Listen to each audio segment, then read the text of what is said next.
Hey, what's up, everybody? Welcome to the Games Industry Executive Summary. This is Casey coming back.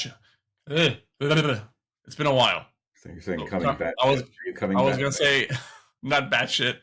I was gonna say coming back at you, but yes. So fuck that up. But anyways, with us we have the Dashing Dave Fear.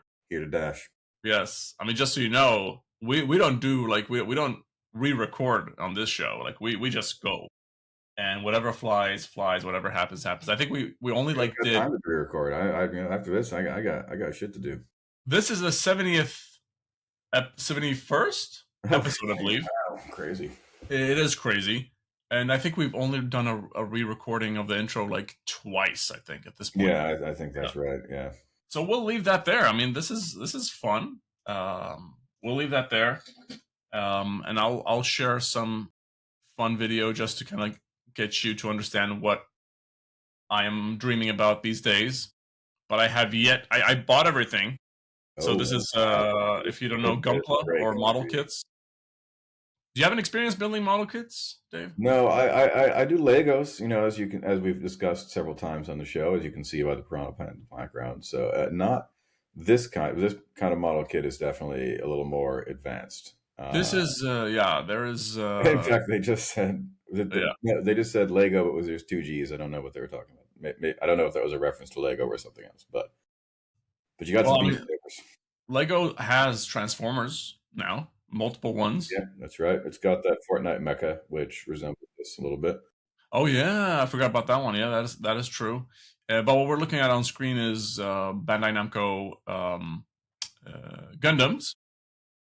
I don't watch the show. I have no idea what the show is about. Maybe I watched a couple episodes when I was a kid. But I know that building model kits of Gundam is pretty big.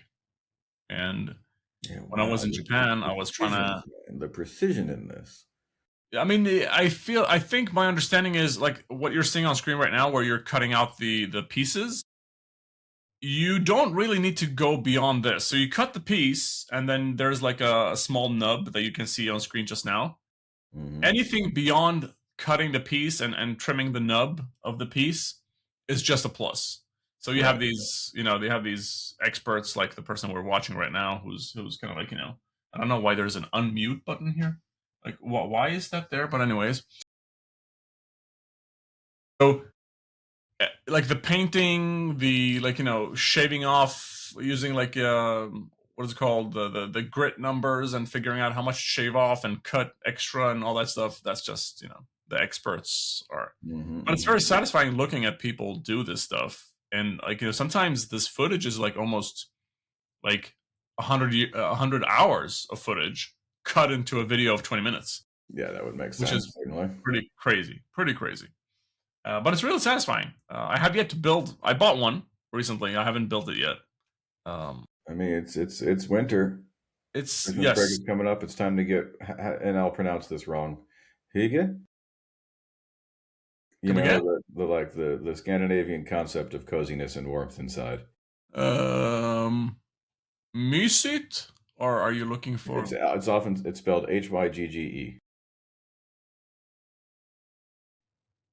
Really? Hygge? Maybe it's not Swedish. Maybe it's a different.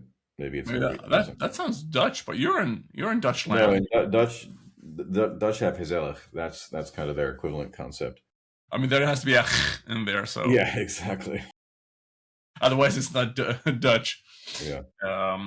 Yeah. Well, what are you into these days? What's happening in your world? So I'm real busy right now, which is funny. That like the more work I have, the less I can like say what I'm playing, because what I'm playing is of course under NDA. Okay. But, as far as like taking little breaks, here and there, as I'm writing that kind of thing, I find Sifu still, it fits into these gaps real well. Can play for a couple minutes, refocus. Really? Do some kung fu, Okay. That's awesome. For those of you who are only listening, I just did some kung fu. Yes. You have to get one of those wooden dolls that rotate. Yeah. Get some rounds in. Yeah, we're looking at Lego Fortnite. Honestly, it's a cool game, interesting game. They just released this big Ninjago update. Very recent, right? Yeah, well, actually, maybe they haven't released it. It's sometime today, I believe. I think it's like today on American Eastern Time. because of Epic, who were in North Carolina. But yeah, I mean, I'm a big survival game guy. I like survivals. I like Legos, and so this has always been an interesting one for me. I put some time into it at the beginning. I'm curious about coming into to check it out again. Ninjago is a really interesting IP and property of Lego, and it's been around for many years. And it's interesting that they are like investing more and more into it. I mean, my kids used to watch the cartoons. They didn't really care that much about the, let's say, the toys of Ninjago per se, but they did follow the cartoons and enjoy the cartoons a lot. Yeah, I mean, I think that was a big moment for Lego, generally speaking, because they've clearly moved so far past the physical sets. I think Ninjago was like a real watershed moment in allowing them to conceive of their transmedia thing alongside the video games. Try some like the early Traveler's Tales ones, the Harry Potter one I think was an early big one, and that sort of laid the foundation for the transmedia Lego that we have today. When was the last time you went to a Lego store? An actual Lego store? Yeah. I guess I went to one in Minnesota, not this summer, but the summer before. But I buy them in toy stores. I buy my Legos. Well, I mean, it's a good thing that you're not stealing them. So Yeah, no, that's a Dave joke. I just made one of your jokes. yeah, there you go. Yeah, that's sort of semantic joke.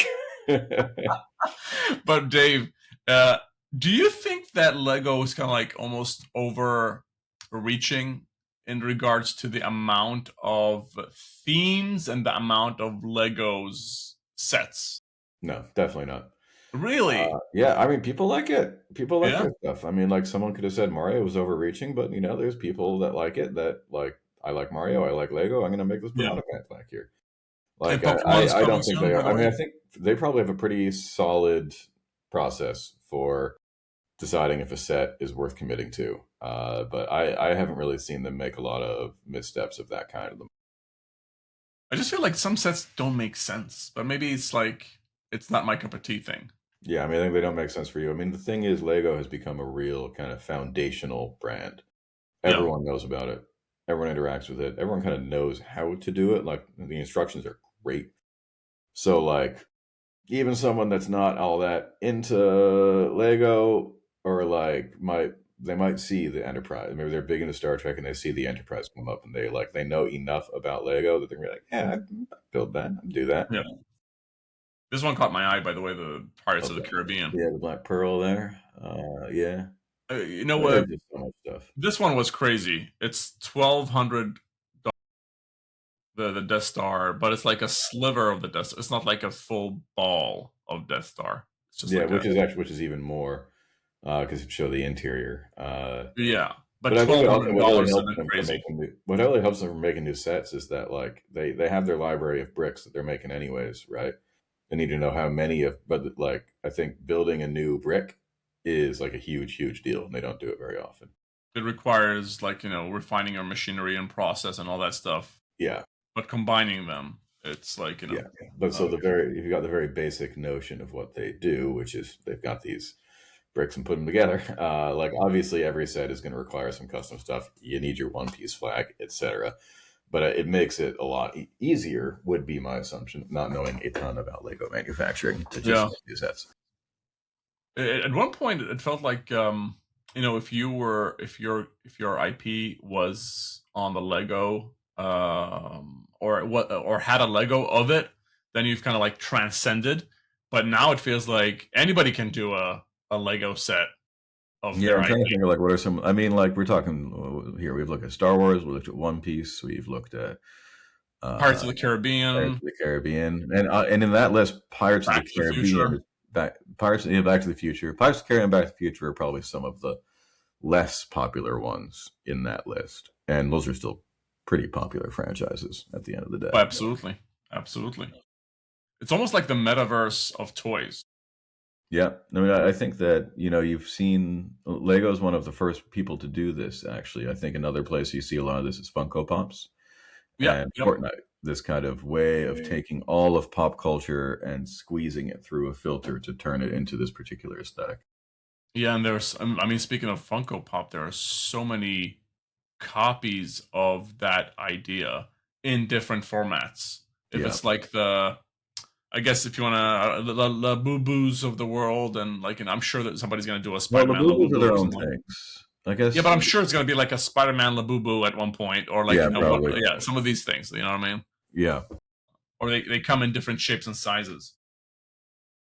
But yeah, but it seems like you are not opposed of them, like, like this thing. Like, who the hell will buy this thing? I don't understand. I Like, where buy will that you even thing. put it? I mean, I don't know Like, if I buy. Yeah, I mean, also I think we're here in Europe, but my for his birthday or something got one of those big like $200-300 sets, something on that scale. yeah, And he lives in exurban Minnesota, so you got room. You can put that stuff all over the place. I If see. I like didn't have little kids, I think I Yep. would probably do one of those like Lego loaning things, like a library situation. Oh, like you would Which charge people to no, rent I your. wouldn't like run the business. That sounds like a headache. What I would do is like you just borrow Lego sets and you put them Okay, together. Maybe hold on to them, look at them for like a week or so, and then turn them back in, get another one because the fun is play with them. yeah. Is that a business that exists today? Yeah, people do that. I don't know if it's like a big business, Yeah, but like people like there are definitely Lego libraries. that is very interesting. I think that is a really cool business, by the way. Like Yeah, they I give don't. I you can't the. imagine it's wildly profitable, but it is cool. It sounds like a freaking amazing business. So you go to a place, you rent the Lego thing. Okay, Hmm. it comes complete. Hopefully the staff did their job. Somehow you have to count all the stuff and make sure all the pieces are there. And then you get the handbook and all that stuff, and you take the box home, you build it, you have fun, you come back, and then you just return it, and like, Yeah, all is good. exactly. You take the next one. Yeah, I mean it's Lego is basically a 3D puzzle, right, with Yeah. instructions, and they have like puzzle libraries are a thing, definitely. That's why I got into the Gunpla thing, or I bought everything, but I had yet to build anything. But I understand from people doing it is it puts you in zen. It puts, like, I know I built this, the car behind me, and I felt like when I was doing it, it was like almost like it's like taking a break from real life, if that makes any sense. Like you have this one task, you're gonna Oh do yeah, this thing, and then that's you, like, and you know exactly what to do. You know exactly what it is, exactly, step by exactly. step, nothing to something, and that's a good feeling. Yes. Okay, so I guess the message here to Lego is to make more Legos. I think they have that message. Yeah. Yeah, How about we change gears, or maybe let's. we don't. I don't know. Dave, tell me, are there any games that you're playing these days that are interesting to you, or that you think we should highlight? I mean, I'd love to. I don't know if I talked about it on the podcast yet, but I probably have. I'd love to go back and spend some more time with Anno 117. Really like that. Really? Yeah. Uh, I love. Yeah, I love that series. I think that they are some incredible city builders and automation games. And I think this new one, they've really adapted it to Rome really, really well. It's all about these big monuments and uh, public infrastructure and that kind of thing. That's great. The only franchise that Ubisoft has that is doing good, maybe. I don't know. Or maybe I'm just Yeah, no, I think that we'll probably exaggerating. like other things are selling more. Yeah. But this, I believe, is still kind of on the upswing, and I don't think that's true of any other Ubisoft Yeah. Yeah. properties.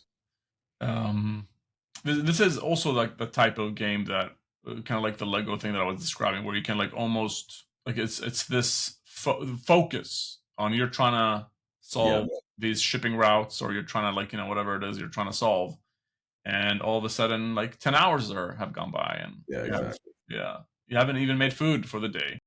And I'm really enjoying this one because I'm getting to it right at the beginning. I got to 1800. I did do it at the beginning, but then I like let it drop for a while, and then I came back with all the expansions. And I think what 1800 did a good job of, and what this is already better set up to do, is just their expansion strategy.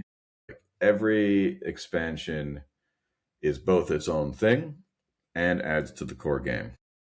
And so it all feels very continuous and contiguous when it finally when all the stuff comes together. So you get like the new region that has an African region, and so a lot of the times you're just doing stuff in the African region, and that's cool.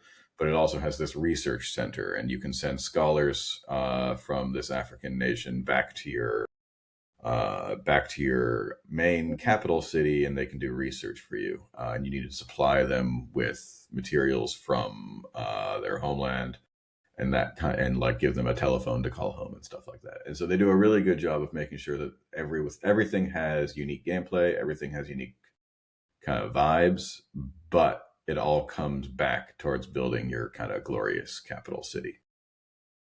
I'm gonna try and fast forward here to see a glorious capital city. I think we saw some. I mean, this is only 55 minutes long, so This is too early. Glory. There's no glory here. Takes a longer, Maximus longest. Takes longer to get your glory. Yeah, it's always got a little tavern there. Yeah, and I always love the core conflict of most city builders. This one definitely included, of like making an efficient city versus making a beautiful city, which is a fun challenge to have to do, to try and balance those two sides of it. Yeah, I always go when I play these types of games. I always go for like trying to make it beautiful. Yeah. It's not efficient, but Yeah, with this one, I always right now, I always try to make it pretty beautiful, but like work in the beginning. And then like at a certain point, I'm going to conquer an island, and I'm going to once I already have all my supply chain set up, once I'm already ready to go, and that one is going to be the crown jewel. Got it. Yeah, that makes a lot of sense. That's a good strategy. Okay, any other games that we should be on the lookout for? Trying to think. What have I done recently? Your play game. Did I ever talk about Thank Goodness You're Here? That was a cool ass game. Really like that. I will pull it up. Tell us about Thank Goodness You're Here. I think you have. Absolutely insane little comedy platformer sort of thing. Comedy puzzle platform or something. Where you're like this little dude wandering around a northern English town solving people's bizarre problems. Okay. It's wild. It's nuts. And Matt This Berry. looks interesting. Right? Yeah. It's very, very silly. It was good for the kids, even though it's got like some kind of sex jokes they didn't understand. But like it's just so weird that like it works. That's it's almost like they've kind of like taken some of the South Park game formula of keeping like the art in a certain way. It's very different. Or Cuphead. Is it called Cuphead? I think that Cuphead has a flower that look kind of like, which is I think what you're thinking of here. But it's its own thing, man. It's not adapting anything, basically. No. Oh, don't tell me he's gonna. What do you think is gonna happen here? It looks like it. That's what I'm seeing on screen. Almost. Here he comes. Yeah, that's interesting. I assume the flowers are like they have. Oh, they're talking to each other. I love you and shit. Okay, there you go. Boom, dead. Yeah. That's funny. Oh, there you go. Okay, there's some comedy there. Yeah. Wow. I mean, this is. I believe you spoke about it last time or so when we spoke. This is not true. I got nothing new to say. But I didn't see the footage like this. This looks very fun. Yeah, it's apparently the dude who uploaded this video did a platinum in 1 hour. Is that a real thing? Like it might be possible. Yeah, I don't know how. I mean, I played this with a 3-year-old and an 8-year-old, so we weren't like moving super efficiently. But like, it's not a long game. Okay. Like it's very much a narrative, a narrative based thing, and like, yeah, it's prioritizing quality over quantity, most definitely. I mean, I love games that like hey, you can finish this in a day or like Yeah, no problem. Yeah. Yeah, I mean that is like an instant purchase for me, for somebody who doesn't have time, obviously. That is really cool, Dave. Very like you can just do it. Yeah, I mean, I think a commitment. You're not like wondering what the end game is like. You're just doing it. No, but I think on both accounts, these are really good tips. I mean, I love a no. Obviously, I only played one like from 10 years ago, but I want to get back into it. We're just, super deep into arc raiders still. I have yet to take down any big arcs, so it's still like one of those things. Mhm. I wonder if I can pull up some footage for you. Um, Big robot. Let's see if we can find something. Because these things are terrifying, and some of them are crazy big, like huge, like almost building size. That's Uh, cool. I love that. yeah. So I this one always is like like big stuff in games. Shadow of the Colossus, God of War 2, I yes, always love when people like really, really mess with scale in that way. absolutely. Now this one is a what you're looking at. This is like the crab, and it's like Is it this is giant? a Is this it is a an, mid is it an size. enemy? Yes, it is. A giant enemy crab, you might say? Yeah, absolutely. How would you go Um, about doing massive damage to it? Are you you need following this at to all? you need to get like I think some electrical weapons and Yeah. shoot it with stuffs. I Uh, was making a joke about an old PlayStation E3. I understood the joke. Okay. Oh, you didn't Absolutely. seem like you were receiving it. No, I was fully on board. I'm fully on Okay. board. I love not Ken Kutaragi, the other Ken. Yeah. Yeah. What is his name again? I forgot his name. A little spider just came out of the big spider. Yes, Man. but this is not something. Yeah, like the thing that we had issues with is that you're trying to take this thing down, and then there are like a bunch of other players around who are just shooting at you at the same time. And this is Yeah, something that, like, that it's sucks. a challenge. I think if you're gonna have true boss fights of this kind, you should have instances specifically for that. You see, I want to say I agree, but at the same time, there is like I remember I was playing Demon Souls 15 years ago, and I was trying to kill a boss, and I was trying to reach a point, and I always lose my souls and all that stuff. So I was very desperate, and I was like super angry and stressed because I wanted to get past that boss, but I was always getting invaded before I even reached the boss. Back in the wild days of Demon, Yeah, yeah. it was really frustrating. But I feel like once I actually got past that, the reward was, I guess the intrinsic But reward. the reward is fighting a super hard boss. That's its own like Yes, but reward loop when you there. add You don't these need to other throw another thing on top of it. fair enough. That's why I'm saying like I'm a bit like I don't know where to put this, but I think yeah, parts of me is like annoying if I'm putting like say 10 hours to try and like get this boss down, and people are just standing in my way, not enabling me to do it. That is an issue, right? Yeah. Um, yeah, Well, I feel right like it's now, got to affect how hard you can make the boss, right? I mean the How you bosses decide it. they're really hard, and you Well, need to have this guy is special. just like shooting. He's just shooting This this guy gun is not kind of doing anything to this randomly one. at the Yeah, side yeah, of this, this this is giant just like spider. I think this video is It's just like, yeah, yeah, shoot that thing again, man. Shoot it. you don't want to be hit by that laser though. Yeah, like it feels like he should be shooting it in more specific Look at the places. rockets coming towards him. Yep. No. I think this guy is just demonstrating. Oh, here's how the bosses look like and where to find them. I'll try and find you a video where they take it down. Mm. Let's see if I can get you one of those. Um, but here's my kind of like report from Arc Raiders. And the report is people are not as nice as they used to be on day one. On day one, everybody was like, Yeah, "Don't yeah, yeah. shoot, don't shoot," um, and like people were helping each other and like, "Oh, come with me, I'll give you this item or whatever." And now it's just like the Wild West: shoot on sight, shoot first, ask questions later. Yeah, I mean that's kind of my perception of a lot of extraction games. I get the feeling that's like how Tarkov works. So like, yeah, I don't know, or like even like Rust is arguably You will occasionally find like the kind people or the people who like yeah, you immediately get the vibe. Okay, these people are not here to fight us. yeah.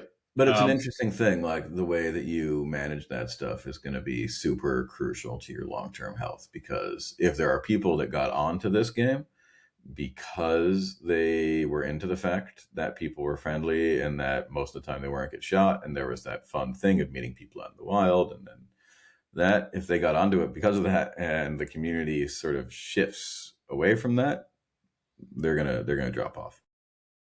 I feel like there could be a fun like mechanic they could implement, like a karma system or something like that, where you can like not to make it like not to take away anything from how the game functions today from a mental perspective with players, but if there could be like a thing where you helped out, then maybe that would encourage people to kind of like um, make a decision, like instead of just shoot on sight, Yeah. they might actually do the math a bit more and say, okay, you know what, maybe if I help this person, something will happen or something like that. Yeah, the classic way to do it is to like flag someone on the map when they go PvP, so that Yeah, other people, and then add increased rewards for hitting them.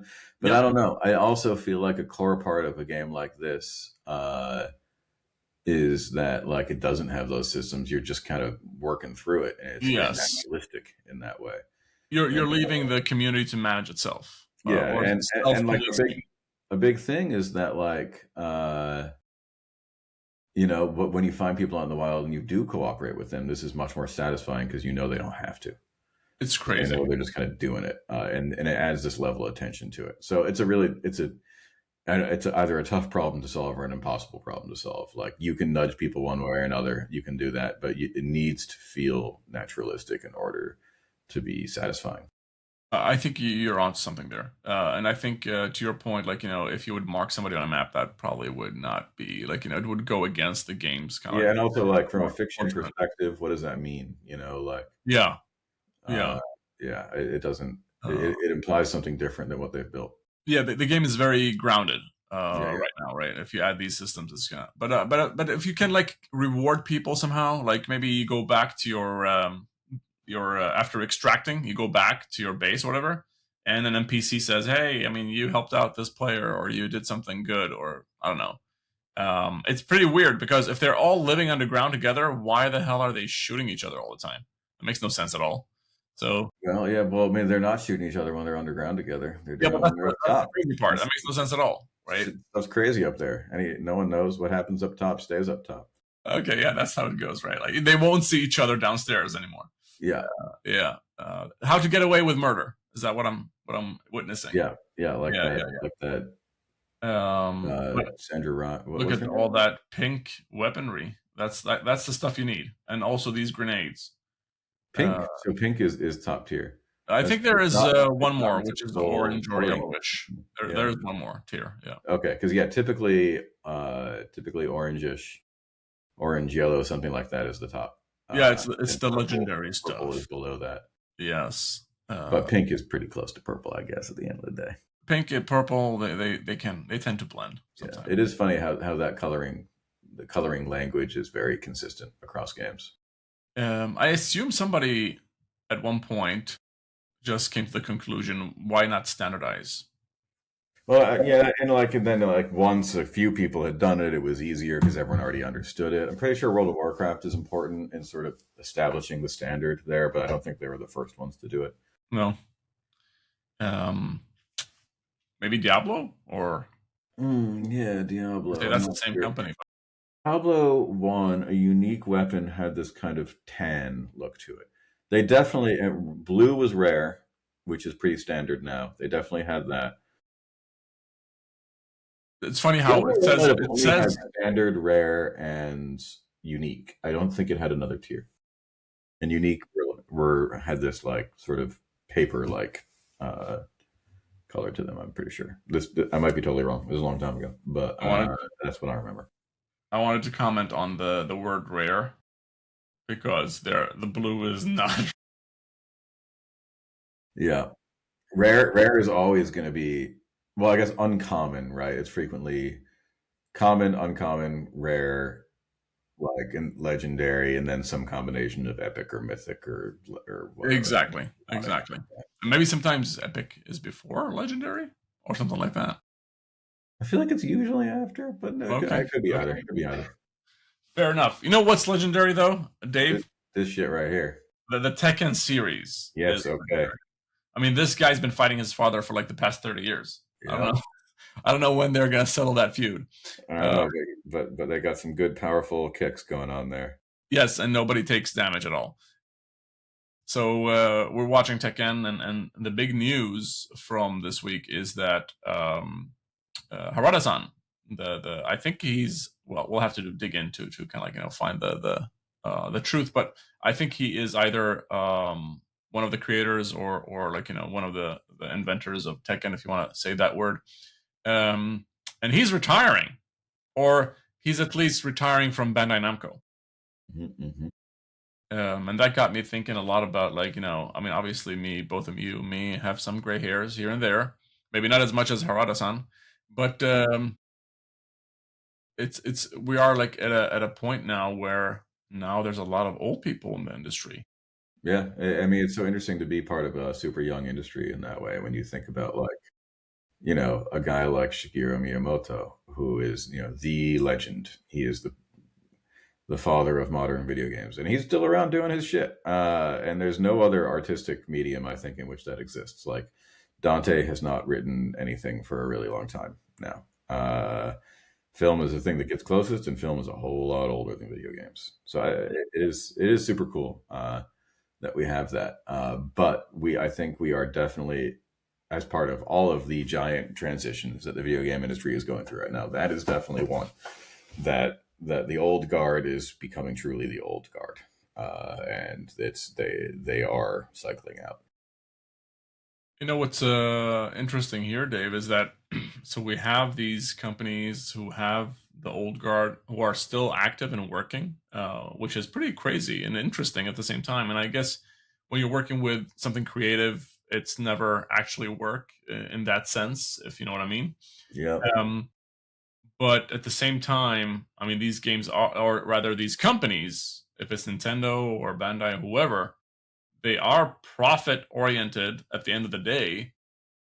And what I want to get to is you have this entire generation of indie developers, like, making their own thing. And then on the other side, you have these companies who have a lot of older people making games still.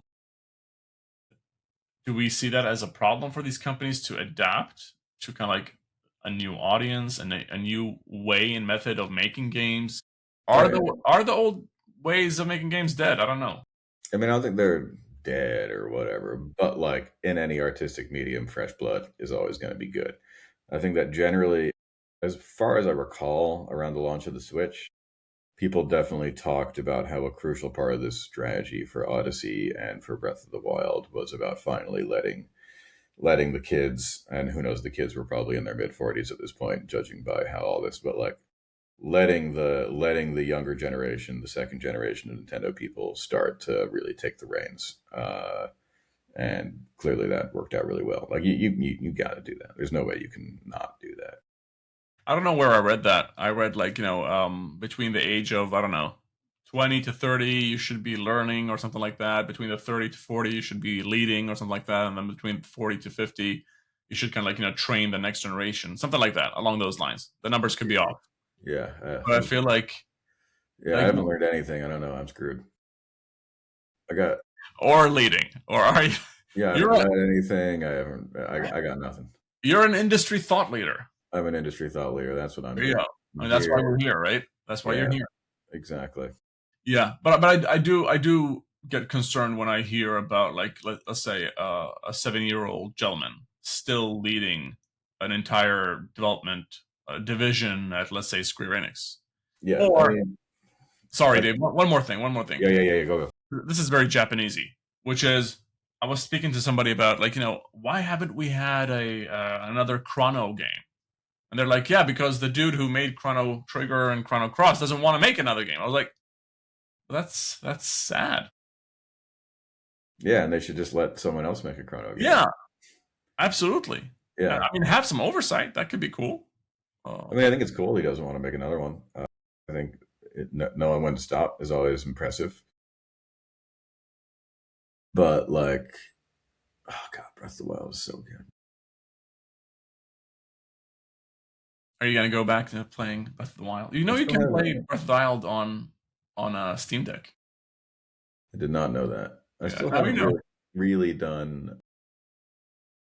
I haven't really done, what do you call it, Tears of the Kingdom. I played it for like 3 hours, not much more than that. For me, like I should put more time into it to really have an actual opinion, but it did not have that kind of feeling of, I mean, of what we're going to see right here in a second on the What show. you're seeing right here is That wide open sense of majesty and wonder. yeah, I didn't feel that in that once in a same way. lifetime. Yeah. Yeah, I mean, what you're looking at, I mean, especially at the time when released, and for those who are listening, we're talking about Breath of the Wild as you come out from the cave in the beginning of the first hour of the game. Uh, yeah, that sense of wonder and like the vastness Yeah. and that viewpoint, like the perch. Yeah. And just the vibe. It had this vibe of wonder and Absolutely. scale. And I didn't feel that in the same way with Tears of the Kingdom. You know what's interesting about this game, Dave? It when I played it the first time, I kind of like felt like, oh, I'm actually playing. Finally, they took a Link to the Past and Hmm. made it a 3D game. That's Yeah. my takeaway. Yeah. You don't think that was Ocarina of Time with the Light World, Dark World I thing? did not play Ocarina of Time. That's why. Oh, okay. I think that's Ocarina of Time because Okay. Ocarina of Time was very similar, moving between. In that case, it's older and younger, but same, very similar mechanic to Light World and Okay. Dark World. Yeah.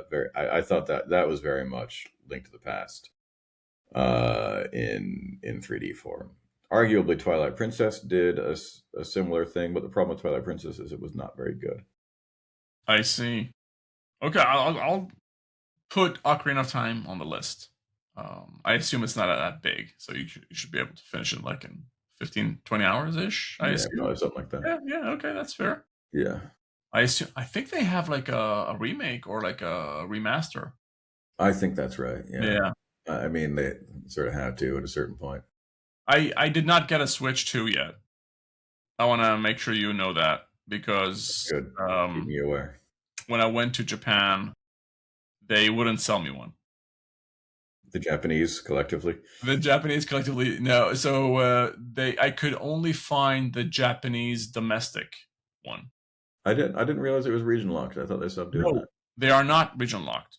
But I mean, this is Japan is pretty crazy. I advise everybody who wants to buy stuff to go to Japan because the prices are cheap. Japan is really cheap right now. It's a perfect opportunity for people to go there right now. And I don't think it's like I think we are in a moment in time, like a unique moment in time where Japan is cheap because when I was there were tourists everywhere and they were buying everything. And I think this is one of the reasons the Japanese got annoyed, and maybe Nintendo is also very aware of this. The same thing with the iPhone, by the way. I'll explain what happened. But basically, for Nintendo Switch specifically, there are two versions in Japan. There is one that only works in Japan, and there is one that is worldwide. But finding the worldwide one, I couldn't find it, so I Yeah. skipped. I mean, imagine there's all kinds of like tax treaty implications for what's happening there now and all that kind of stuff. So, yeah, Yeah, I mean, what's happening as well is like people are because you can get the 10% tax. So the yen is not doing good, right? right. So that means like you could buy an iPhone 17 Pro for 1100. In Sweden, it's roughly 1500. Interesting. Yeah, I don't know how much it would be in America. Not that I live in America, So uh, but yeah. I if mean, you go iPhones to, have been the subject of arbitrage since they came out. it's crazy. But this is also an eye opener in other ways because if you're selling it for 1100 in Japan, why are you not doing that for the entire world? Like, why are you doing that? Why are you charging like $3,000-4,000 more in other countries? I think there's a lot of stuff going on there. You know, there's taxes, there's import costs, like there's just all kinds of stuff. Or so they want us to believe. But anyway, Yeah. so right now it's the perfect opportunity for people to go there and buy stuff. I don't know, games, whatever it is you want to buy. I It's do gonna like be super stuff. free. Big fan of stuff. Yeah. Or if you just want to tourist and walk around and eat stuff, it's super cheap to be there right Yeah, no, I would love, I'd love to go. I'd love to go to Bit Summit. I think that'd be a great reason to go, but it is quite far away. Is one of the issues. now. Well, when is Bit Summit? Do you know?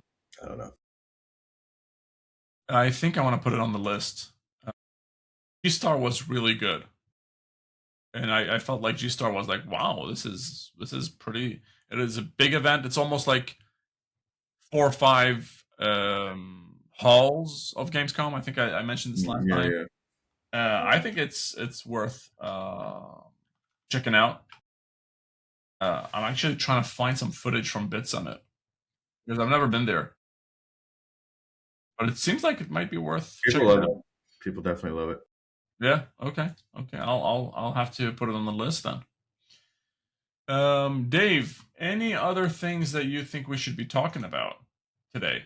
Oh, we did the Harada thing. I think it was there's some new like console, like a There's a kind new of console. there's like a Wii style console, like some kind of little motion box. Let me see if I can find this out here. That seems to be making waves. Are you sending that to I me believe or? it outsold the Xbox on Black Friday. Let's see. Let's search for that. Let's search outsold Xbox Black Friday. Okay, let's have a look. It's not the Xbox. It's not the Xbox. It's not the Let's see. Xbox. Yeah, it's little known Kinect style console. Next Playground. Next Playground. NEX, yes. What is that? It's like a little Kinect style thing. In the image in this article, they're playing a basketball game. I've never heard Like about this thing. shooting, like This just is a the shoot. Wii, but without the. Yeah, well, it's Kinect is what it is. I Oh, think it's Kinect. yeah, yeah, So Kinect is making a comeback. yeah, via something that's not. I mean, the Kinect was super interesting because obviously so many problems when it first came out, but I think that they made a lot of kind of important technological breakthroughs that have been used in all kinds of things. And you still see like you see Kinects around, not in like a home setting really, but they can be part of displays. They can be like people use them in professional capacities. Definitely. Yeah, what's really cool about what we saw is that it's really small, it goes under your TV, and here's what I'm seeing, Dave. Like, okay, this is the don't be too smart and think you can make like in normal games and put it on it. Just focus on, hey, here are like the top 10, 20 experiences from the past 20 years that Yeah. people played, and just put it on this device, and you're good to go. Yeah, I think that's it, and I because I think that was always the issue, was thinking that it was gonna affect like quote unquote regular games, as opposed to like this is a self-contained toy. This is some shit it has on it. It's Yeah, fun. Buy it. yeah. Oh, there you go. And from a corporate perspective, it's profitable. Like just as soon as you sell the thing, that's important because I think a lot of these things required the razor blade model. Yeah, Uh, there's a gym thing right there. I mean, that's a. I mean, we use the Wii a lot for that, by the way. Like back in the let's see. Yeah, people. I mean, I just my wife the other day had my Ring Fit, and she was like, "Should we get rid of this?" I'm like, "Don't get rid of it. I don't know why. Just don't." Okay, next playground, the active play system for kids and families. It could be like, Dave, how Fast families get tires and together and do like mini games, or they play, let's say, Mario Party or something like that.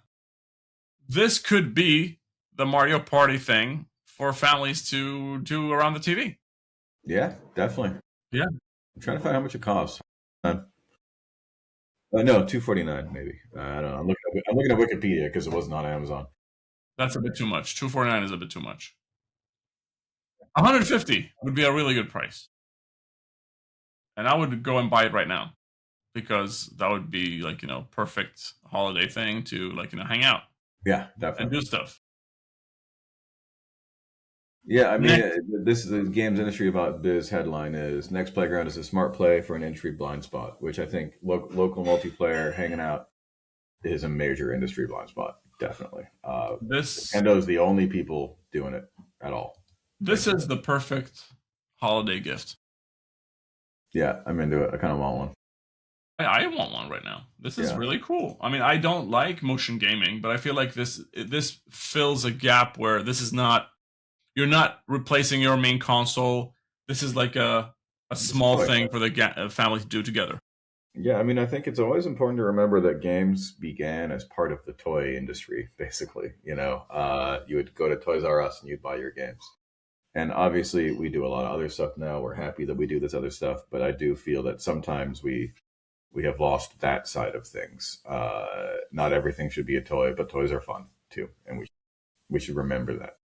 I feel like that is the exact correct terminology for what this is. This is a toy. Please tell me I don't have to buy games. If it just comes out of the box with all its stuff.